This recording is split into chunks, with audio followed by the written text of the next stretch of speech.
ಪ್ರೀತಿಯ ವಿದ್ಯಾರ್ಥಿಗಳಿಗೆ ನಮಸ್ಕಾರಗಳು. ನಾವು ಕಳೆದ ಕಾಲಾವಧಿಯಲ್ಲಿ ನಾಲ್ವಡಿ ಕೃಷ್ಣರಾಜ ಒಡೆಯರ ಕಾಲದಲ್ಲಿ ಮೈಸೂರು ಸಂಸ್ಥಾನದ ದಿವಾನರಾಗಿ ಸರ್ ಎಂ ವಿಶ್ವೇಶ್ವರಯ್ಯನವರು ಹೊಸ ಮನ್ವಂತರಕ್ಕೆ ಅಡಿಪಾಯವನ್ನು ಹಾಕಿಕೊಡ್ತಾರ. ಆಡಳಿತದಲ್ಲಿ ಹೊಸ ಮಾದರಿಯನ್ನು ಅನುಷ್ಠಾನಗೊಳಿಸಿ ಕಚೇರಿಯ ಕೆಲಸ ಕಾರ್ಯಗಳಲ್ಲಿ ಅನೇಕ ಸುಧಾರಣೆಗಳನ್ನು ಕೂಡ ತರ್ತಾ ಹೋಗ್ತಾರೆ. ಅಷ್ಟೇ ಅಲ್ಲದೆ ಯಾರು ದಕ್ಷತೆಯಿಂದ ಮತ್ತು ಪ್ರಾಮಾಣಿಕತೆಯಿಂದ ಕೆಲಸವನ್ನು ಮಾಡ್ತಾ ಇದ್ರೋ ಅಂಥವರಿಗೆ ವಿಶೇಷವಾಗಿರುವಂತಹ ಬಹುಮಾನಗಳನ್ನು ಕೂಡ ಕೊಡ್ತಾ ಹೋಗ್ತಾರೆ. ಸ್ಥಳೀಯ ಮಟ್ಟದಲ್ಲಿ ಕೇಂದ್ರೀಕೃತವಾಗಿರುವಂತಹ ನ್ಯಾಯಾಂಗ ಮತ್ತು ಕಾರ್ಯಾಂಗಗಳ ಅಧಿಕಾರವನ್ನು ಪ್ರತ್ಯೇಕಗೊಳಿಸ್ತಾರೆ. ಇವರ ಆಡಳಿತವನ್ನು ಮೆಚ್ಚಿ ಮಹಾತ್ಮ ಗಾಂಧೀಜಿಯವರು ಮೈಸೂರಿನ ಆಡಳಿತ ರೀತಿಯನ್ನ ಮುಕ್ತ ಕಂಠದಿಂದ ಶ್ಲಾಘಿಸ್ತಾ ಹೋಗ್ತಾರೆ. ಇದರಿಂದ ಮೈಸೂರು ಮಾದರಿ ಅನ್ನುವಂತಹ ಒಂದು ಹೊಸ ಮಾದರಿ ಜನ್ಮ ತಾಳಿತು ಅನ್ನುವುದನ್ನು ಕಳೆದ ಕಾಲಾವಧಿಯಲ್ಲಿ ಅಧ್ಯಯನ ಮಾಡಿದ್ವಿ. ಈ ದಿನ ವಿಶ್ವೇಶ್ವರಯ್ಯನವರ ಸಲ್ಲಿಸಿದಂತಹ ಸೇವೆಯಲ್ಲಿ ಮುಂದುವರಿದ ಭಾಗವಾಗಿ ಈ ದಿನ ಶಿಕ್ಷಣಕ್ಕಾಗಿ ಅವರು ಏನೆಲ್ಲ ಕೊಡುಗೆಗಳನ್ನು ಕೊಡ್ತಾ ಹೋದ್ರು ಅನ್ನುವುದನ್ನು ಸಂಕ್ಷಿಪ್ತವಾಗಿ ನೋಡ್ತಾ ಹೋಗೋಣ. ವಿಶ್ವೇಶ್ವರಯ್ಯ ಅವರು ಆಧುನಿಕ ಶಿಕ್ಷಣವೇ ಎಲ್ಲ ಸಮಸ್ಯೆಗಳಿಗೂ ಪರಮೋಚ್ಚ ಪರಿಹಾರವೆಂದು ನಂಬಿದ್ದರು. ಶಿಕ್ಷಣವು ಸಂಜೀವಿನಿ ಎಂಬುದನ್ನು ಅರಿತಿದ್ದ ಅವರು ಶಿಕ್ಷಣದ ವಿವಿಧ ಯೋಜನೆಗಳನ್ನು ರೂಪಿಸಿದರು. ಅದಕ್ಕಾಗಿ 1913ರಲ್ಲಿ ಪ್ರಾಥಮಿಕ ಶಿಕ್ಷಣ ನಿಬಂಧನೆಯನ್ನು ಜಾರಿಗೆ ತಂದರು. ಪ್ರೌಢ ಶಿಕ್ಷಣ ಶಾಲೆಗಳು ಮದ್ರಾಸ್ ವಿಶ್ವವಿದ್ಯಾನಿಲಯದ ನಿಯಂತ್ರಣಕ್ಕೆ ಒಳಪಟ್ಟಿದ್ದವು. ಇದನ್ನು ಬದಲಿಸಿ ಸಂಸ್ಥಾನವೇ ಪ್ರತ್ಯೇಕವಾದ ಪ್ರೌಢ ಶಿಕ್ಷಣದ ಅಂತಿಮ ಪರೀಕ್ಷೆ ನಡೆಸುವ ಯೋಜನೆಯನ್ನು ಆರ್ಥಿಕ ಪರಿಷತ್ತಿನ ಮೂಲಕ ರೂಪುಗೊಳಿಸಿದರು. ಪರಮೋಚ್ಚ ಪದಗಳ ಅರ್ಥವನ್ನು ಗಮನಿಸುವುದಾದರೆ ಪರಮೋಚ್ಚ ಶ್ರೇಷ್ಠ. ಇಲ್ಲಿ ವಿಶ್ವೇಶ್ವರಯ್ಯನವರು ಆಧುನಿಕ ಪದ್ಧತಿಯ ಮೂಲಕವಾಗಿ ಶಿಕ್ಷಣವನ್ನು ಕೊಡ್ತಾ ಹೋದ್ರೆ ಎಲ್ಲ ಸಮಸ್ಯೆಗಳು ತಾವಾಗೆ ಪರಿಹಾರವಾಗ್ತವ ಅನ್ನೋದನ್ನು ನಂಬಿದ್ರು. ಅಂದ್ರೆ ಎಲ್ಲ ಸಮಸ್ಯೆಗಳು ಹೋಗಲಾಡಿಸ್ಬೇಕಪ್ಪ ಅಂದ್ರೆ ಒಂದೇ ಒಂದು ಮಾರ್ಗ, ಅದು ವಿನೂತನವಾಗಿರುವಂತಹ ಪದ್ಧತಿಯಲ್ಲಿ ಶಿಕ್ಷಣವನ್ನ ನೀಡ್ತಾ ಹೋಗೋದು, ಅದು ಆಧುನಿಕ ಶಿಕ್ಷಣವನ್ನು. ಅಲ್ಲದೆ ಶಿಕ್ಷಣ ಅನ್ನುವಂಥದ್ದು ಸಂಜೀವಿನಿ ಅಂತ ಅನ್ಕೊಂಡಿದ್ರಿ ಇವರು. ಹೇಗೆ ಸಂಜೀವಿನಿ ಅನ್ನುವಂಥದ್ದು ಹೋದ ಪ್ರಾಣವನ್ನ ಮರಳಿ ಹಿಂದಿರುಗಿಸ್ತದೋ ಹಾಗೆ ಶಿಕ್ಷಣ ಅನ್ನುವಂಥದ್ದು ಎಲ್ಲ ಸಮಸ್ಯೆಗಳಿಗೂ ಪರಿಹಾರವನ್ನು ನೀಡತಕ್ಕಂಥ ಒಂದು ಸಂಜೀವಿನಿ ಅಂತ ಇವರು ಅರ್ಥ ಮಾಡ್ಕೊಂಡಿದ್ರು. ಹಾಗಾಗಿ ಶಿಕ್ಷಣಕ್ಕೆ ಸಂಬಂಧಪಟ್ಟಂತೆ ಅನೇಕ ಹೊಸ ಯೋಜನೆಗಳನ್ನು ಇವರು ಜಾರಿಗೆ ತರ್ತಾರೆ. ಇದಕ್ಕೋಸ್ಕರವಾಗಿ 1913ರಲ್ಲಿ ಪ್ರಾಥಮಿಕ ಶಿಕ್ಷಣದ ನಿಬಂಧನೆಯನ್ನು ಜಾರಿಗೊಳಿಸ್ತಾರೆ. ಇದರ ಅನುಸಾರವಾಗಿ ಪ್ರೌಢ ಶಿಕ್ಷಣ ಶಾಲೆಗಳು ಮದ್ರಾಸ್ ವಿಶ್ವವಿದ್ಯಾನಿಲಯದ ನಿಯಂತ್ರಣಕ್ಕೆ ಒಳಪಡ್ತಾವೆ. ಇದನ್ನು ಬದಲಿಸಿ ಮೊದಲೇನಿತ್ತಪ್ಪ ಅಂದ್ರೆ ಪ್ರೌಢ ಶಿಕ್ಷಣ ಶಾಲೆಗಳೆಲ್ಲ ಆ ಮದ್ರಾಸ್ ವಿಶ್ವವಿದ್ಯಾನಿಲಯದ ನಿಯಂತ್ರಣದಲ್ಲಿದ್ದು, ಅದನ್ನು ಬದಲಾವಣೆ ಮಾಡಿ ಮೈಸೂರು ಸಂಸ್ಥಾನವೇ ಪ್ರತ್ಯೇಕವಾದಂತಹ ಪ್ರೌಢ ಶಿಕ್ಷಣ ಅಂತಿಮ ಪರೀಕ್ಷೆಯನ್ನ ರೂಪಿಸುವಂತಹ ಯೋಜನೆಯನ್ನ ಆರ್ಥಿಕ ಪರಿಷತ್ತಿನ ಮೂಲಕವಾಗಿ ರೂಪುಗೊಳಿಸುತ್ತಾರೆ ಶ್ರೀಯುತರು.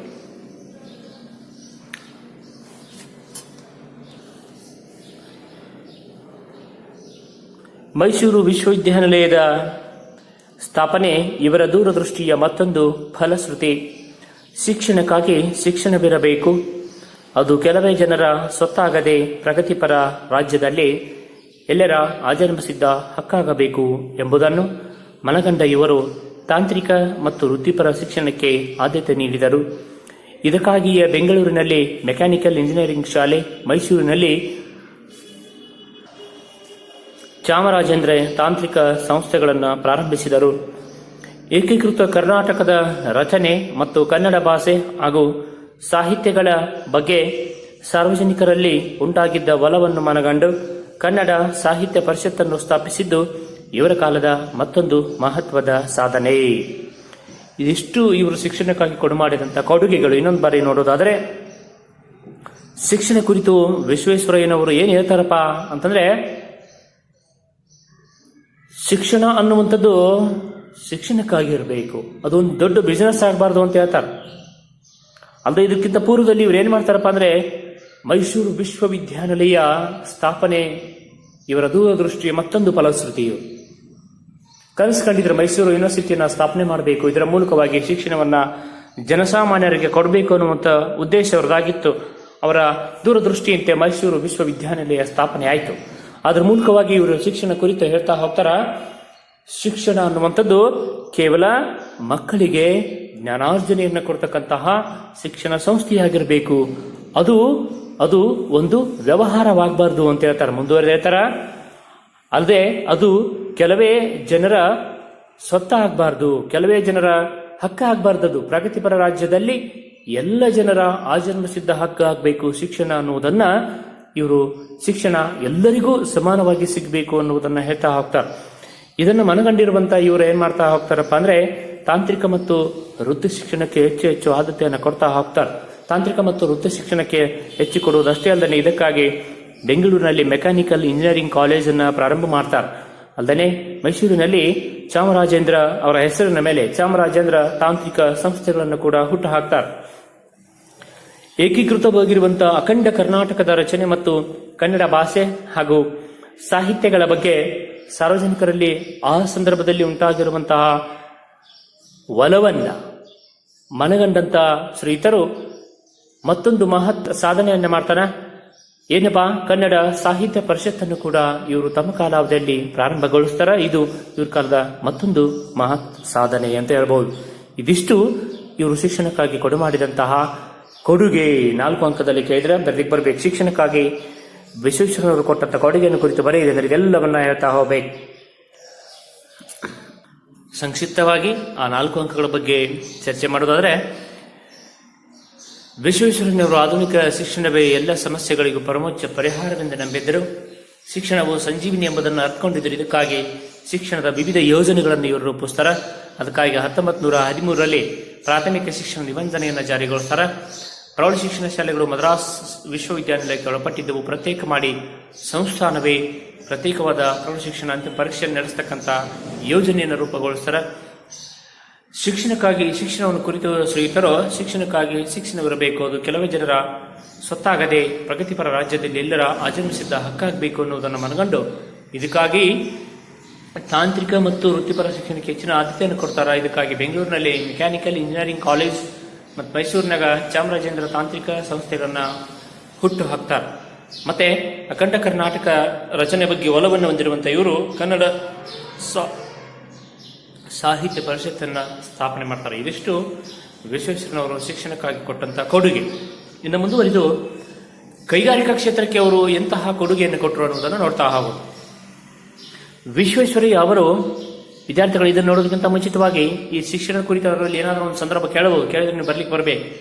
ಏನು ಕೇಳ್ಬೋದು, ಶಿಕ್ಷಣಕ್ಕಾಗಿ ಶಿಕ್ಷಣವಿರಬೇಕು ಅಂತ ಕೇಳಿದಪ್ಪ ಸಂದರ್ಭ ಅಂದ್ರೆ ಬರ್ಲಿಕ್ಕೆ ಬರಬೇಕು. ಆಯ್ಕೆ ಬರೀತೀರಿ. ಸಂದರ್ಭ ಅಂತ ಬಂದಾಗ ಮೈಸೂರು ವಿಶ್ವವಿದ್ಯಾನಿಲಯ ಸ್ಥಾಪನೆ ಬಗ್ಗೆ ದೂರದೃಷ್ಟಿಯನ್ನು ಹೊಂದಿರುವಂತಹ ವಿಶ್ವೇಶ್ವರಯ್ಯನವರು ಶಿಕ್ಷಣವು ಮಕ್ಕಳಿಗೆ ಜ್ಞಾನಾರ್ಜನೆಯನ್ನು ಕೊಡುವಂತಹ ಶಿಕ್ಷಣ ಸಂಸ್ಥೆಯಾಗಿರಬೇಕು ಹೊರತಾಗಿ ಅದೊಂದು ವ್ಯಾವಹಾರಿಕ ಸಂಸ್ಥೆ ಆಗಬಾರದು. ಅಲ್ಲದೆ ಕೆಲವೇ ಜನರ ಪ್ರಗತಿಪರ ಸ್ವತ್ತಾಗದೆ ಅಜನ್ಮಿಸಿದ್ದ ಎಲ್ಲರ ಅಜನ್ಮಿಸಿದ್ದ ಹಕ್ಕಾಗಬೇಕು ಎಂದು ಶಿಕ್ಷಣ ಕುರಿತು ತಮ್ಮ ಅಭಿಪ್ರಾಯವನ್ನು ವ್ಯಕ್ತಪಡಿಸುವ ಸಂದರ್ಭದಲ್ಲಿ ವಿಶ್ವೇಶ್ವರಯ್ಯನವರು ಈ ಮಾತನ್ನ ಹೇಳ್ತಾ ಹೋಗ್ತಾರೆ. ಸ್ವಾರಸ್ಯ ಅಂತ ಬಂದಾಗ ಸರ್ ವಿಶ್ವೇಶ್ವರಯ್ಯನವರಿಗೆ ಶಿಕ್ಷಣದ ಬಗ್ಗೆ ಇರುವಂತಹ ಅಪಾರವಾಗಿರುವಂತಹ ಒಲವು ಈ ಮಾತುಗಳಲ್ಲಿ ಸ್ವಾರಸ್ಯಪೂರ್ಣವಾಗಿ ವ್ಯಕ್ತಗೊಳ್ಳುತ್ತದೆ ಅಂತ ಬರಿಬೇಕು. ಓಕೆ, ನೆಕ್ಸ್ಟ್ ಮುಂದುವರಿದು ಶಿಕ್ಷಣ ಕೈಗಾರಿಕಾ ಕ್ಷೇತ್ರಕ್ಕೆ ಏನನ್ನು ಕೊಡುಗೆಯನ್ನು ಕೊಡ್ತಾರೋ. ವಿಶ್ವೇಶ್ವರಯ್ಯ ಅವರು ಕೈಗಾರಿಕೆಗೆ ಅಗ್ರ ಪ್ರಾಶಸ್ತ್ಯ ನೀಡಿದ್ದರು. ಕೈಗಾರಿಕೀಕರಣ ಇಲ್ಲವೇ ಅವನತಿ ಎಂಬ ಘೋಷಣೆ ಮಾಡಿದರು. ಭದ್ರಾವತಿಯ ಕಬ್ಬಿಣ ಮತ್ತು ಉಕ್ಕು ಕಾರ್ಖಾನೆಯನ್ನು ಸ್ಥಾಪಿಸುವುದು ಅವರ ದೊಡ್ಡ ಗುರಿಯಾಗಿತ್ತು. ಇದಲ್ಲದೆ ಹೆಂಚಿನ ಕಾರ್ಖಾನೆ, ಮೂಳೆ ಮತ್ತು ಗೊಬ್ಬರ ತಯಾರಿಕಾ ಸ್ಥಾವರ, ಸಕ್ಕರೆ ಕಾರ್ಖಾನೆ, ಔಷಧಿ ತಯಾರಿಕಾ ಘಟಕ, ಗಂಧದ ಎಣ್ಣೆ, ಬೆಂಕಿ ಕಡ್ಡಿ ಹಾಗೂ ಕಾಗದದ ಕಾರ್ಖಾನೆಗಳು ಸ್ಥಾಪಿತವಾದವು. ಸೊಪ್ಪು ಹಾಗೂ ಲೋಹ ತಯಾರಿಕೆ, ಕಲೆ ಮತ್ತು ಕರಕುಶಲ ಡಿಪೋ, ಕೃಷ್ಣರಾಜೇಂದ್ರ ಬಟ್ಟೆ ಗಿರಣಿ, ಕಾಗದದ ತಿರುಳು, ರಟ್ಟು, ಪೆನ್ಸಿಲ್, ಬೆಂಕಿ ಕಡ್ಡಿ ಮತ್ತು ಪೀಠೋಪಕರಣಗಳ ತಯಾರಿಕಾ ಘಟಕಗಳು, ಹೀಗೆ 100 ಕೈಗಾರಿಕೆಗಳು ಪ್ರಾರಂಭಗೊಂಡವು. ಹೀಗೆ ಶಿಕ್ಷಣದ ಬಗ್ಗೆ ಅಪಾರವಾಗಿರುವಂತಹ ಒಲವನ್ನು ಮನಗಂಡಿದ್ರು. ಶಿಕ್ಷಣಕ್ಕೆ ಹೇಗೆ ಒತ್ತನ್ನು ಕೊಟ್ಟರು ಹಾಗೆ ಕೈಗಾರಿಕೆ ಕ್ಷೇತ್ರಕ್ಕೂ ಕೂಡ ಬಹಳ ಒತ್ತನ್ನು ಕೊಡ್ತಾರೆ. ಅದಕ್ಕೋಸ್ಕರವಾಗಿ ಒಂದು ಘೋಷ ವಾಕ್ಯವನ್ನು ಕೂಡ ಇವರು ಬರ್ತಿರ್ತಾರೆ. ಕೈಗಾರಿಕೀಕರಣ ಆಗದೆ ಇದ್ರೆ ನಾವೆಲ್ಲರೂ ಅವನತಿಯನ್ನು ಹೊಂದ್ತೀವಿ ಅನ್ನುವಂಥ ಘೋಷಣೆಯನ್ನ ಮೊಳಗಿಸ್ತಾರೆ. ಅದಕ್ಕೋಸ್ಕರವಾಗಿ ಭದ್ರಾವತಿಯ ಕಬ್ಬಿಣ ಮತ್ತು ಉಕ್ಕು ಕಾರ್ಖಾನೆಯನ್ನು ಸ್ಥಾಪನೆ ಮಾಡುವಂಥದ್ದು ಇವ್ರ ದೊಡ್ಡ ಗುರಿಯಾಗಿತ್ತು. ಇದರ ಜೊತೆಗೆ ಹೆಂಚಿನ ಕಾರ್ಖಾನೆ, ಮೂಳೆ ಮತ್ತು ಗೊಬ್ಬರ ತಯಾರಿಕಾ ಸ್ಥಾವರಗಳನ್ನು ಕೂಡ ಸ್ಥಾಪಿಸ್ತಾರೆ. ಸಕ್ಕರೆ ಕಾರ್ಖಾನೆಯನ್ನ ಸ್ಥಾಪನೆ ಮಾಡ್ತಾರೆ.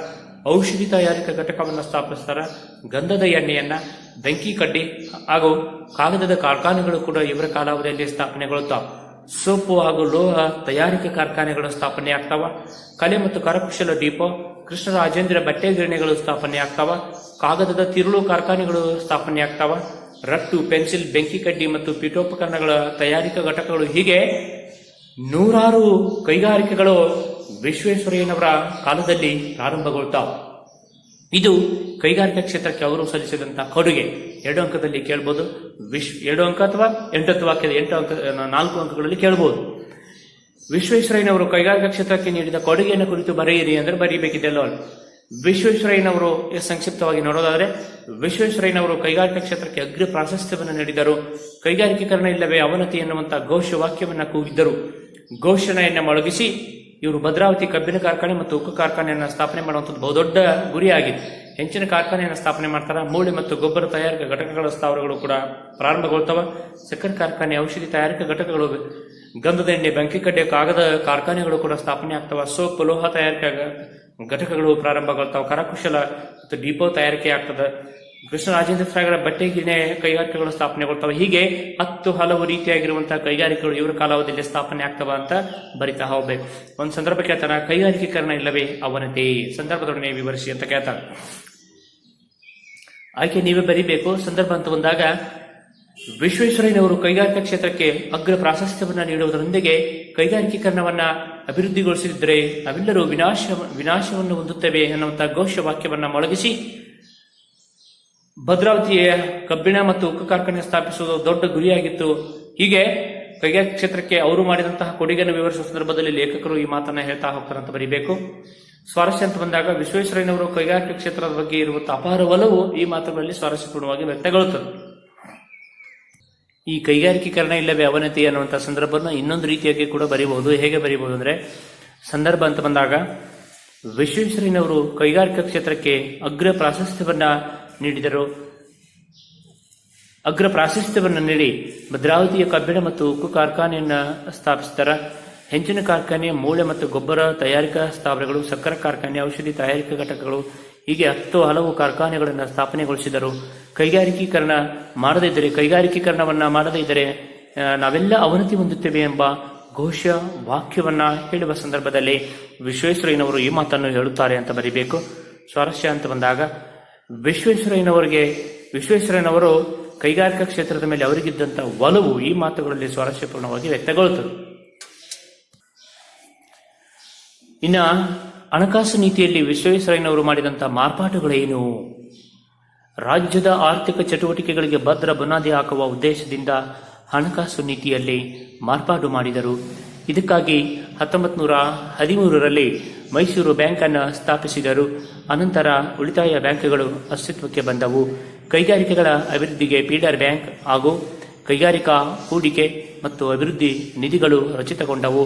ಸಾರ್ವಜನಿಕ ಜೀವ ವಿಮಾ ಯೋಜನೆ ಜಾರಿಗೆ ತಂದರು. ರೈತರಿಗೆ ಹಾಗೂ ಕರಕುಶಲ ಕೆಲಸಗಾರರಿಗೆ ಸಾಲದ ಸೌಲಭ್ಯ ನೀಡಲು ಸಹಕಾರಿ ಕ್ಷೇತ್ರವನ್ನು ಬಲವರ್ಧನೆಗೊಳಿಸಿದರು. ಪ್ರಾಂತೀಯ ಸಹಕಾರಿ ಬ್ಯಾಂಕ್ಗಳನ್ನು ಸ್ಥಾಪಿಸಿದರು.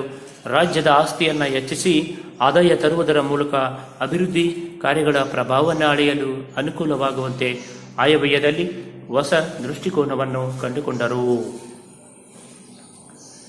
ರಾಜ್ಯದ ಆರ್ಥಿಕ ಚಟುವಟಿಕೆಗಳಿಗೆ ಭದ್ರವಾಗಿರುವಂತಹ ಬುನಾದಿಯನ್ನು ಹಾಕಬೇಕು ಅನ್ನುವಂಥ ಉದ್ದೇಶಕ್ಕಾಗಿ ಹಣಕಾಸು ನೀತಿಯಲ್ಲಿ ಹಲವಾರು ಬದಲಾವಣೆಗಳನ್ನು ಇವರು ಮಾಡ್ತಾರೆ.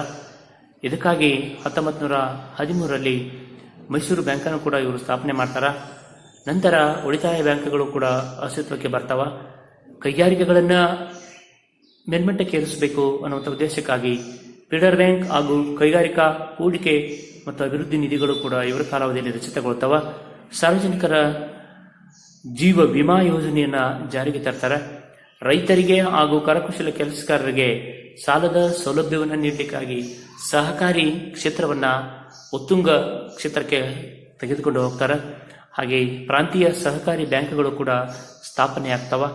ಒಟ್ಟಾರೆಯಾಗಿ ರಾಜ್ಯದ ಆದಾಯವನ್ನ ಹೆಚ್ಚಿಗೆ ಮಾಡಿ ರಾಜ್ಯದ ಆಸ್ತಿಯನ್ನ ಹೆಚ್ಚಿಸಿ ಆದಾಯ ತರುವುದರ ಮೂಲಕ ರಾಜ್ಯದಲ್ಲಿ ಈವರೆಗೆ ಮಾಡಿದಂತಹ ಅಭಿವೃದ್ಧಿ ಕಾರ್ಯಗಳ ಪ್ರಭಾವವನ್ನು ಅಳ್ಳಿಕ್ಕೋಸ್ಕರವಾಗಿ ಅನುಕೂಲವಾಗಲಿ ಅನ್ನುವಂಥ ಉದ್ದೇಶಕ್ಕಾಗಿ ಆಯವ್ಯಯದಲ್ಲಿ ಹೊಸ ದೃಷ್ಟಿಕೋನವನ್ನು ಕಂಡುಕೊಳ್ತಾರೆ. ಇದು ಹಣಕಾಸು ನೀತಿಯಲ್ಲಿ ವಿಶ್ವೇಶ್ವರಯ್ಯವರು ಮಾಡಿದಂಥ ಮಾರ್ಪಾಟುಗಳು.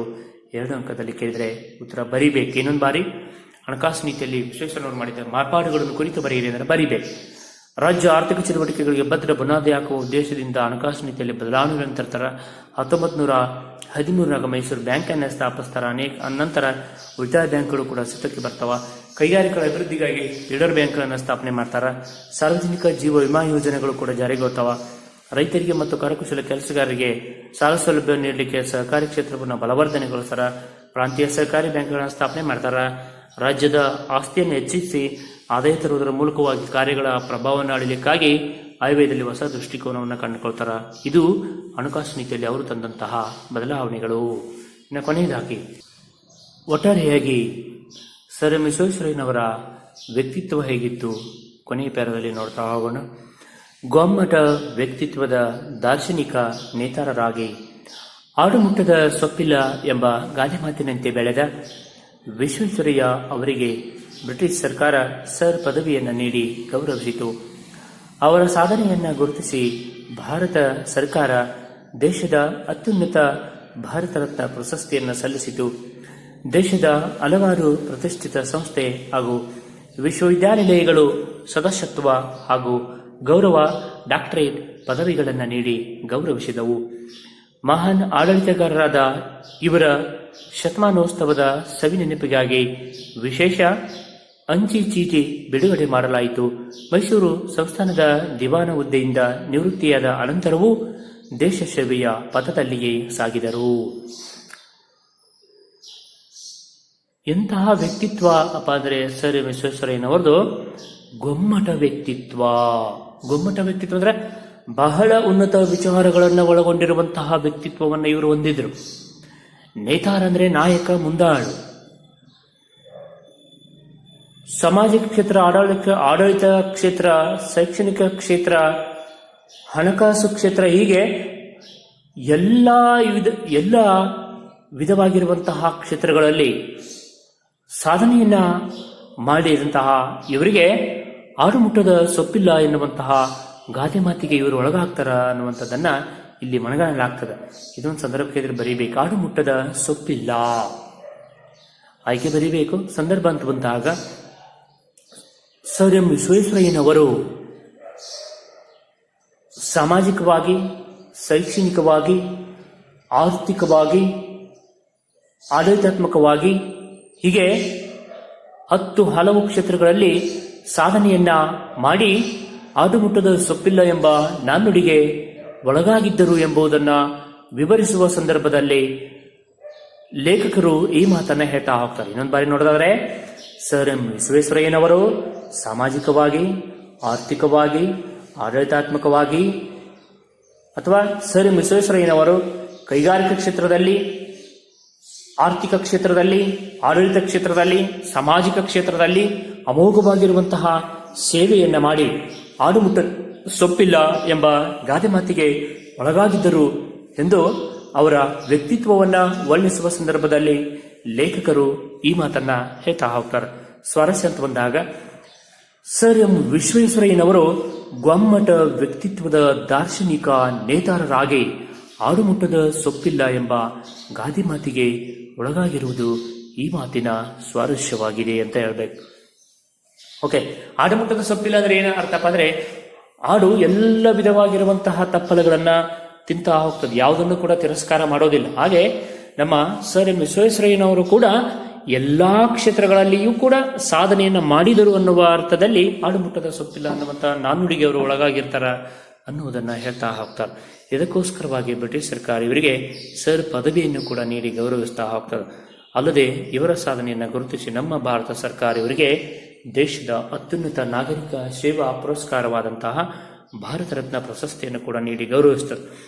ಇದರ ಜೊತೆಗೆ ದೇಶದ ಹಲವಾರು ಪ್ರತಿಷ್ಠಿತ ವಿಶ್ವವಿದ್ಯಾನಿಲಯಗಳು ಇವರಿಗೆ ಗೌರವ ಡಾಕ್ಟರೇಟ್ ಪದವಿಗಳನ್ನು ಕೂಡ ನೀಡಿ ಗೌರವಿಸ್ತಾ ಹೋಗ್ತಾವೆ. ಮಹಾನ್ ಆಡಳಿತಗಾರರಾಗಿರುವಂಥ ಇವರ ಹುಟ್ಟುಹಬ್ಬದ ಸವಿನೆನಪಿಗಾಗಿ, ವಿಶೇಷವಾಗಿ ಶತಮಾನೋತ್ಸವದ ಸವಿನೆನಪಿಗಾಗಿ ಇವರ ಭಾವಚಿತ್ರವನ್ನು ಹೊಂದಿರುವಂಥ ಅಂಚೆ ಚೀಟಿಯನ್ನು ಕೂಡ ಬಿಡುಗಡೆ ಮಾಡಲಾಗ್ತದೆ. ಮೈಸೂರು ಸಂಸ್ಥಾನದ ದಿವಾನ ಹುದ್ದೆಯಿಂದ ನಿವೃತ್ತಿಯಾದ ನಂತರವೂ ಕೂಡ ದೇಶ ಸೇವೆಯ ದಾರಿಯಲ್ಲಿ ತಮ್ಮ ಜೀವನವನ್ನು ತೊಡಗಿಸಿಕೊಳ್ತಾರೆ. ತಮ್ಮ ಪರಿಪಕ್ವ ಅನುಭವವನ್ನು ದೇಶದ ಅಭಿವೃದ್ಧಿಗಾಗಿ ಬಳಸಿಕೊಂಡರು.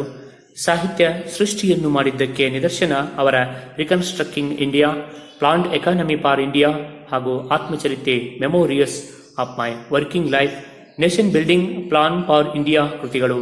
ಸೆಪ್ಟೆಂಬರ್ 15, 1960ರಂದು ಶತಮಾನೋತ್ಸವ ಅಭಿನಂದನೆ ಸರ್ ಎಂ.ವಿ. ಅಭಿನಂದನಾ ಗ್ರಂಥವನ್ನು ಪ್ರಕಟಿಸಲಾಯಿತು. 102 ವರ್ಷಗಳ ತುಂಬು ಜೀವನ ಪೂರೈಸಿದ ಸರ್ ಎಂ.ವಿ. ಅವರು 1962ರಲ್ಲಿ ಇಹಲೋಕ ತ್ಯಜಿಸಿದರು. ಇವರ ಹುಟ್ಟುಹಬ್ಬದ ನೆನಪಿಗಾಗಿ ಇಂದಿಗೂ ಇಂಜಿನಿಯರ್ಸ್ ದಿನಾಚರಣೆಯನ್ನು ಮಾಡಲಾಗುತ್ತದೆ. ತಮ್ಮ ಪರಿಪೂರ್ಣವಾದಂತಹ ಅನುಭವವನ್ನು ದೇಶದ ಅಭಿವೃದ್ಧಿಗೋಸ್ಕರವಾಗಿ ಬಳಕೆ ಮಾಡಿಕೊಳ್ತಾರೆ. ಕೇವಲ ಶೈಕ್ಷಣಿಕ ಕ್ಷೇತ್ರದಲ್ಲಿ, ಆಡಳಿತಾತ್ಮಕ ಕ್ಷೇತ್ರದಲ್ಲಿ ಸಾಧನೆಯನ್ನು ಮಾಡಲಿಲ್ಲ. ಇವರು ಸ್ವತಃ ಒಬ್ಬ ಕವಿ ಕೂಡ ಆಗಿದ್ದರು. ಸಾಹಿತ್ಯ ಕ್ಷೇತ್ರಕ್ಕೂ ಕೂಡ ತಮ್ಮದೇ ಆದಂಥ ಕೊಡುಗೆಯನ್ನು ನೀಡ್ತಾರೆ ಅನ್ನೋದಕ್ಕೆ ಇವರು ಬರೆದಿರುವಂತಹ ಅನೇಕ ಪ್ರಸಿದ್ಧ ಕೃತಿಗಳೇ ಸಾಕ್ಷಿಯಾಗಿದ್ದವು. ವಿಶೇಷವಾಗಿ ಇವರು ಬರೆದಿರುವಂಥ ಕೃತಿಗಳನ್ನು ನಾವು ನೋಡೋದಾದರೆ reconstructing India, planned economy for India, ಹಾಗೆ ಇವರ ಆತ್ಮಚರಿತ್ರೆ memories of my working life, nation building plan for India ಅನ್ನುವಂತಹ ಪ್ರಸಿದ್ಧ ಕೃತಿಗಳನ್ನು ಕೂಡ ಇವರು ಬರಿತಾ ಹೋಗ್ತಾರೆ. ಕೇಳುವುದು 2 ಅಂಕದಲ್ಲಿ. ಸರ್ ಎಂ ವಿಶ್ವೇಶ್ವರಯ್ಯನವರು ರಚಿಸಿದ ಕೃತಿಗಳನ್ನು ತಿಳಿಸಿ ಅಂದ್ರೆ ಇವುಗಳನ್ನು ತಿಳಿಸ್ತಾ ಹೋಗಬೇಕು. ಅಥವಾ ಮತ್ತೆ ಕೇಳ್ತಾನೆ ಪ್ರಶ್ನೆ, ಸಾಹಿತ್ಯ ಕ್ಷೇತ್ರಕ್ಕೆ ಇವರು ಸಲ್ಲಿಸಿದ ಸೇವೆಯನ್ನ ತಿಳಿಸಿ ಅಂದಾಗ ಇದನ್ನು ಬರಿತಾ ಹೋಗಬೇಕು. ಸೆಪ್ಟೆಂಬರ್ 15, 1960ರಂದು ಇವರ ಶತಮಾನೋತ್ಸವ ಅಭಿನಂದನೆಗಾಗಿ ಸರ್ ಎಂ.ವಿ. ಎನ್ನುವಂಥ ಅಭಿನಂದನಾ ಗ್ರಂಥವನ್ನು ಪ್ರಕಟಪಡಿಸಲಾಗ್ತದೆ. 102 ವರ್ಷಗಳ ತುಂಬು ಜೀವನವನ್ನು ಪೂರೈಸಿದಂಥ ಸರ್ ಎಂ.ವಿ. 1962ರಲ್ಲಿ ಇಹಲೋಕವನ್ನು ತ್ಯಜಿಸ್ತಾರೆ. ಇವರ ಹುಟ್ಟುಹಬ್ಬದ ನೆನಪಿಗಾಗಿ ಪ್ರತಿ ವರ್ಷ ಇಂಜಿನಿಯರ್ಸ್ ದಿನಾಚರಣೆಯನ್ನು ಆಚರಣೆ ಮಾಡಲಾಗ್ತಾ ಇದೆ. ಇದರೊಂದಿಗೆ ಈ ಪಾಠವು ಮುಕ್ತಾಯ ಆಯಿತು. ಇನ್ನು ಬರುವಂಥ ಎಲ್ಲ 1 ವಾಕ್ಯ, 2-3 ವಾಕ್ಯ, ಸಂದರ್ಭ, 10 ವಾಕ್ಯ ಎಲ್ಲ ಪ್ರಶ್ನೆಗಳಿಗೆ ನೀವು ಕಚ್ಚಲ್ಲಿ ಉತ್ತರವನ್ನು ಬರಿತಾ ಹೋಗಬೇಕು. ಮುಂದಿನ ಕಾಲಾವಧಿಯಲ್ಲಿ ಇದರ ಬಗ್ಗೆ ಚರ್ಚೆ ಮಾಡ್ತಾ ಹೋಗೋಣ. ಧನ್ಯವಾದಗಳು.